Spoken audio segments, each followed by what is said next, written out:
kedua yang saya peroleh pada hari ini. Pada hari ini saya akan kembali berbagi, dan hari ini saya akan berbagi tentang visi guru. Bapak Ibu guru, kalau kita ada di sekolah pada hari ini, tentu kita punya visi atau mimpi. Mimpi kita tentang murid-murid yang kita cetak sekarang ini mau jadi apa mereka ke depan.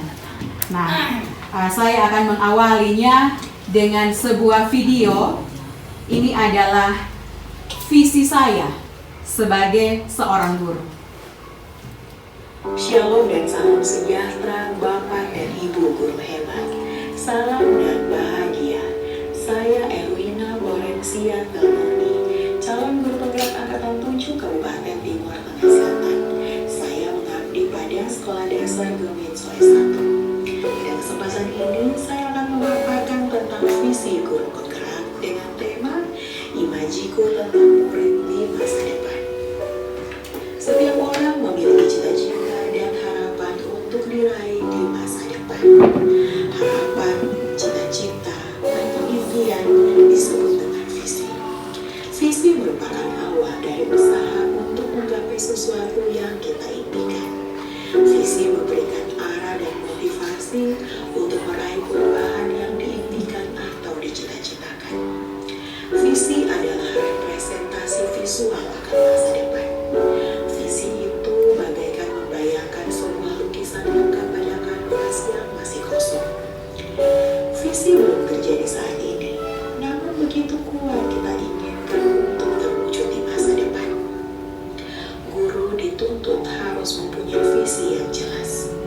Visi mempunyai peran yang sangat penting bagi seorang guru.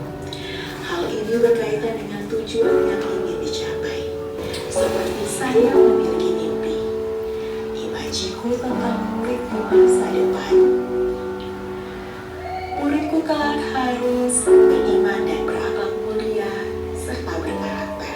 Mereka harus ikhlasnya, mereka harus percaya dan menghayati keberadaan Tuhan, serta mereka harus memperdalam ajaran agamanya yang kemudian tercermin dalam perilakunya sehari-hari. Muridku kelak harus bernama lukis.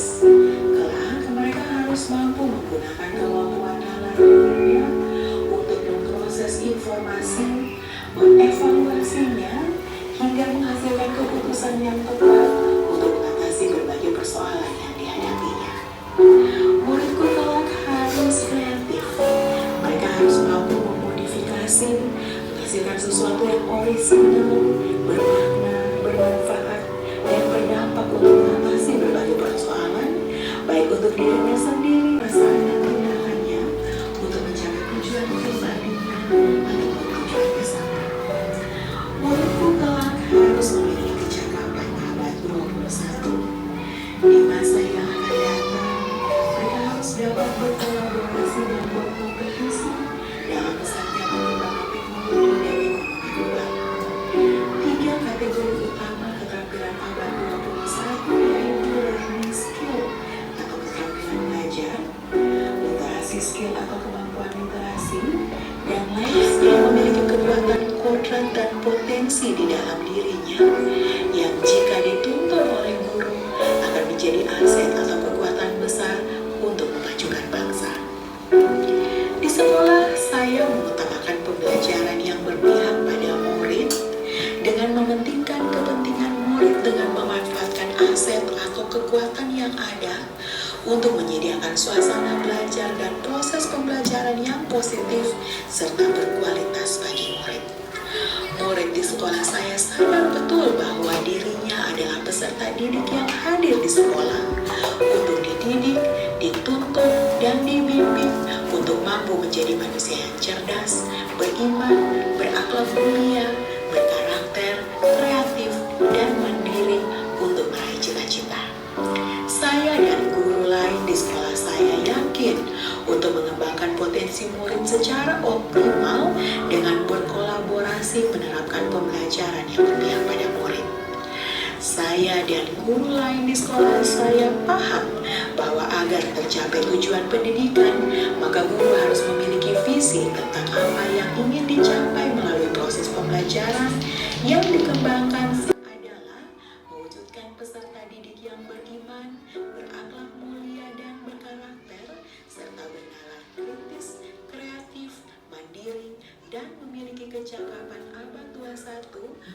dapat bersaing di era teknologi globalisasi. Inilah visi saya. Bagaimana dengan Anda? Salam dan bahagia.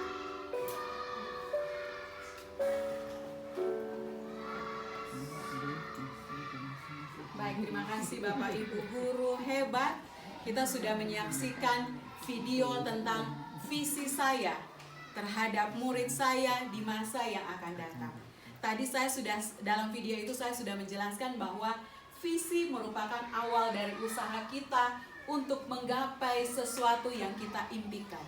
Tentunya kita hadir di sini, kita tidak hanya hadir, tetapi kita mau supaya murid kita menjadi seorang yang berguna sesuai dengan apa yang kita mau.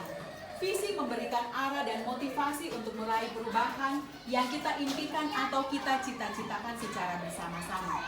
Visi adalah representasi visual akan masa depan. Dan visi itu bagaikan membayang lari untuk melintasi lintasan lari tersebut. Bapak Ibu guru hebat, menurut Evans di tahun 2001 dia mengatakan bahwa untuk memastikan bahwa perubahan terjadi secara mendasar dalam operasional sekolah, maka pemimpin sekolah hendaknya mulai memahami dan mendorong perubahan budaya sekolah. Perubahan budaya sekolah ini Bapak Ibu guru akan mewujudkan visi kita tentang apa yang ingin kita raih di kemudian hari. Bapak Ibu guru, budaya sekolah berarti merujuk pada kebiasaan-kebiasaan yang selama ini kita lakukan di sekolah.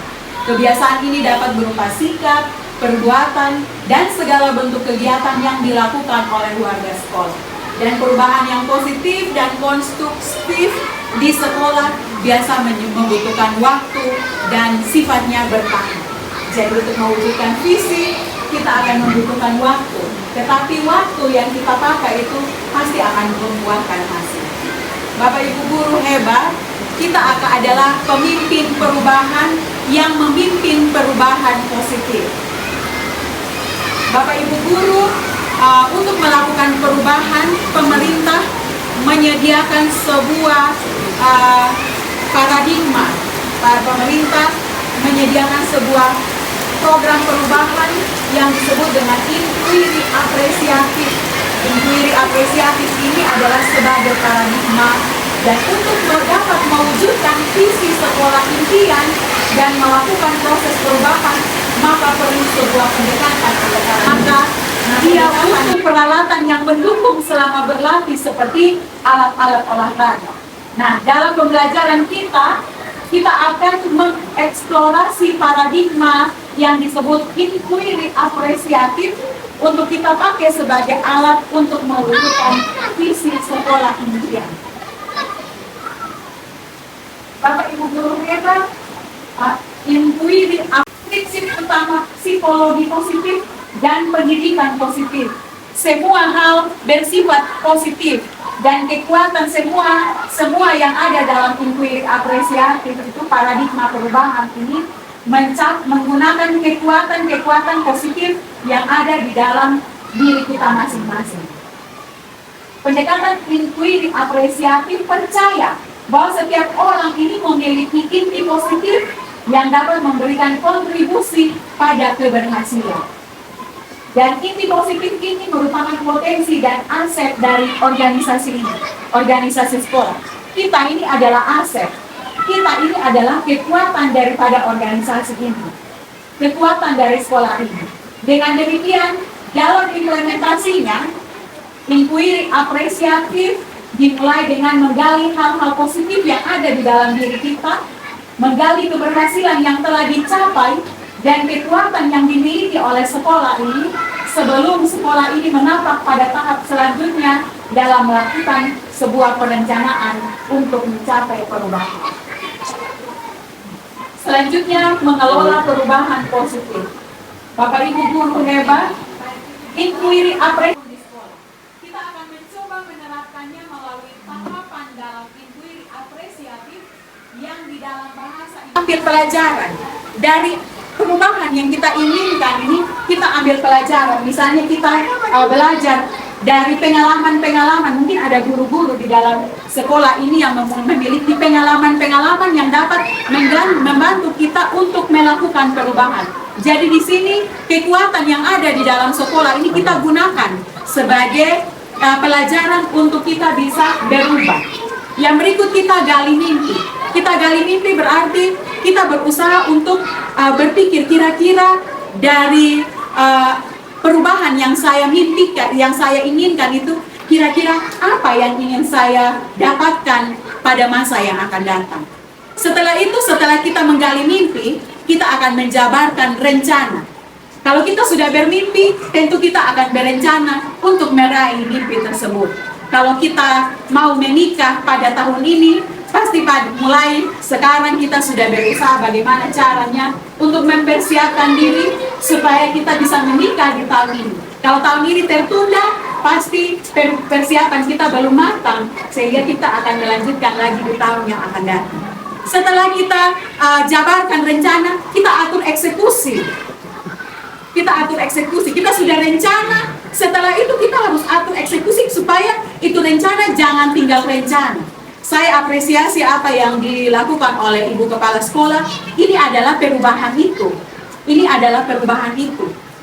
Ibu Kepala Sekolah membuat pertanyaan, perubahan apa yang saya harus lakukan untuk membuat sekolah ini menjadi lebih maju? Dari situ Ibu Kepala Sekolah mengambil pelajaran.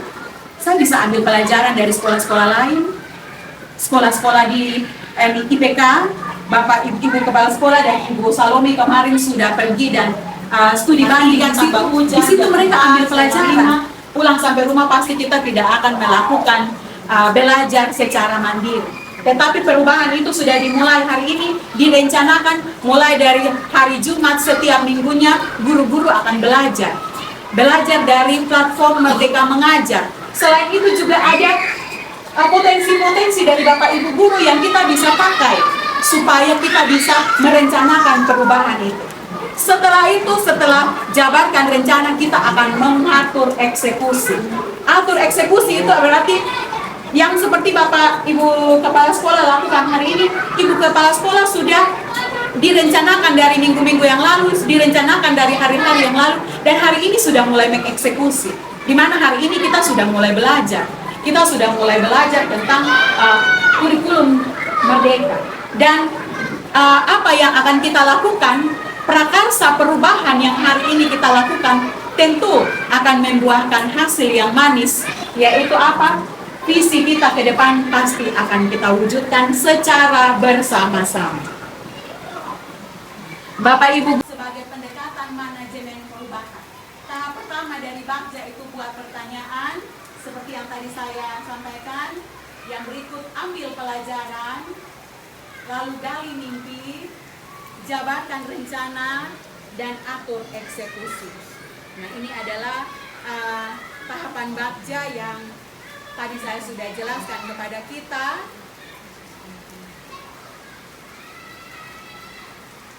Ya, Bapak Ibu, proses inquiry apresiatif dalam tahapan Bagja ini, dia punya maksud dan tujuan adalah untuk memungkinkan anggota komunitas sekolah melakukan ko-kreasi langkah maju bersama yang berangkat dari kedalaman pemahaman akan makna dan atau inti kesuksesan dan sumber daya yang mereka miliki, sehingga ko-kreasi kesuksesan masa depan dapat mereka capai. Bagja menuntut setiap guru, bukan hanya guru penggerak, tetapi kita semua yang ada di sini untuk beranjak dari cara berpikir defisit kepada cara berpikir aset, menjadi tangguh, pantang menyerah, dan terus meningkatkan efikasi diri dalam memimpin dan mengelola perubahan. Ini adalah tahapan Bagja Bapak Ibu yang tadi saya sudah sampaikan. Selanjutnya saya akan memberi contoh bagaimana visi-visi kita rancangkan dalam alur Bagja untuk perubahan.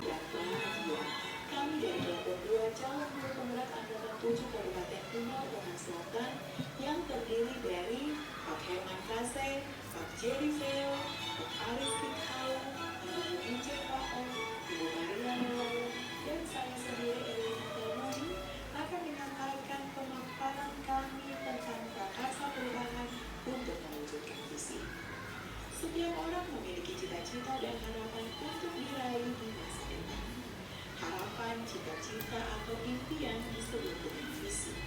Sebagai guru, kita memerlukan sebuah visi yang jelas menggambarkan seperti apa layanan dan lingkungan pembelajaran yang perlu kita berikan kepada murid kita.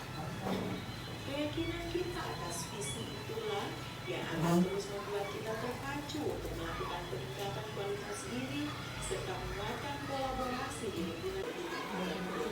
Ini Jenderal juga mengatakan visinya, yaitu mewujudkan peserta didik yang cerdas, berbudaya, dan berkepribadian sesuai dengan profil pelajar Pancasila melalui Merdeka Belajar. Ibu Maria Lewaya memiliki visi yaitu mengembangkan pendidikan ke depan yang berpihak pada murid yang berkarakter, berteman, berakhlak mulia dan berkarakter, serta bernalar kritis, kreatif, mandiri, dan memiliki kecakapan abad 21 untuk dapat bersaing di era globalisasi. Sesuai dengan alur baca, komponen pertama dari baca yakni dua pertanyaan. Pertanyaan yang kami ajukan adalah apa yang harus dilakukan untuk mewujudkan siswa yang bernalar kritis dan apa yang harus dilakukan untuk menggali potensi siswa untuk mewujudkan peserta didik yang bernalar kritis. Tindakan atau penyelidikan yang dapat kami lakukan untuk menjawab pertanyaan bagian ini adalah melakukan pengembangan potensi diri dan mencari informasi dari berbagai sumber, membaca literatur, dan mengikuti berbagai. Komponen kedua dari baca yang ambil peran. Pertanyaan yang dapat kami ajukan adalah yang pertama, siapa rekan guru yang pernah berhasil mewujudkan peserta didik yang bernalar kritis? Yang kedua, proses pembelajaran seperti apa yang dapat mewujudkan peserta didik yang bernalar kritis? Yang ketiga, situasi apa yang dapat menggambarkan proses pembelajaran untuk mewujudkan peserta didik yang bernalar kritis? Dan yang keempat, keterampilan apa yang sudah saya miliki untuk dapat membantu saya dalam mewujudkan peserta didik? Dua, apa terobosan yang bisa dilakukan untuk menguatkan praktik baik di kelas? Yang ketiga, bagaimana cara untuk mengatasi kendala yang dihadapi saat langkah-langkah dan tindakan yang diambil untuk meningkatkan kemampuan bernalar kritis pada anak? Dan yang keempat, bagaimana mengukur tingkat keberhasilan penerapan langkah-langkah tersebut? Tindakan atau penyelidikan yang dapat kami lakukan untuk menjawab pertanyaan di pada bagian ini adalah yang pertama, melakukan langkah-langkah yang pertama membuat daftar pertanyaan untuk berdialog. Yang kedua, mengamati murid atau mencari informasi dari murid. Yang ketiga, membuat kuis. Yang keempat, menciptakan proses pembelajaran dengan membuat media pembelajaran yang berorientasi pada siswa. Hal yang berikut yaitu merefleksikan setiap kegiatan yang telah dilakukan. Kegiatan tindakan selanjutnya adalah melakukan dialog atau berbicara bersama kepala sekolah dan rekan guru. Dan yang terakhir, peningkatan yang diamati dengan membuat catatan perubahan yang dicatat setiap tahun. Dan komponen yang terakhir dari alur baca ini adalah atur eksekusi. Pertanyaan yang kami ajukan adalah yang pertama, siapa yang bisa diajak untuk berkolaborasi dengan saya dalam mewujudkan kemampuan bernalar kritis pada anak? Yang kedua, siapa yang dapat memantau dan mengamati saya dalam penerapan langkah-langkah untuk meningkatkan kemampuan bernalar kritis pada anak? Yang ketiga, kapan saya akan memulai kegiatan di kelas yang dapat menumbuhkan keterampilan saya menjalankan proses pembelajaran? Yang kedua, mengajak rekan guru untuk bersama-sama menerapkan langkah-langkah dan tindakan dalam menumbuhkan kemampuan bernalar kritis pada anak. Yang ketiga, melakukan langkah-langkah dan tindakan setiap hari. Yang keempat, melakukan pencatatan perkembangan anak setiap kali saat KBM berlangsung. Dan yang kelima, segera memulai diskusi dengan rekan guru untuk mengevaluasi diri. Nah, demikianlah pemaparan kami tentang prakarsa perubahan untuk mewujudkan visi. Mari kita berkomitmen bersama untuk membuat perubahan demi terwujudnya visi kita. Guru bergerak, BPS cerdas, Indonesia maju. Salam dan bahagia.